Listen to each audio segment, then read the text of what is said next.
première réforme à faire, c'est celle de l'assurance chômage. Parce que c'est celle qui aura un impact le plus rapide sur la quantité de travail qu'on peut produire en France. Bon.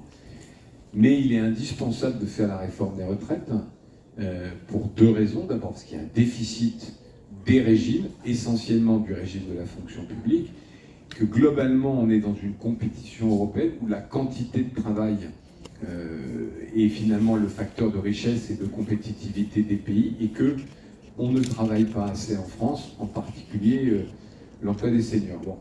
Après, c'est une réforme dont on sait qu'elle est très difficile à faire, et donc dans l'ordre du cortège, si je veux dire, il faut d'abord faire l'assurance chômage et la réforme des retraites après.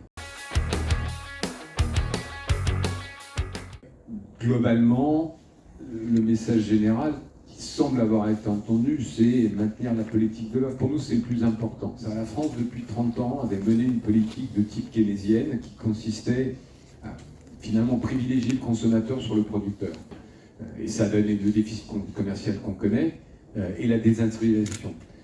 Il y a eu un changement de cap qui date d'ailleurs, en fait, il faut le dire, de François Hollande, avec la création du CICE, avec tous les défauts que le mécanique pouvait avoir. Et petit à petit, on s'est dit, au fond, si on aide le producteur, c'est-à-dire l'entreprise, c'est la meilleure façon d'aider le consommateur parce que c'est le citoyen.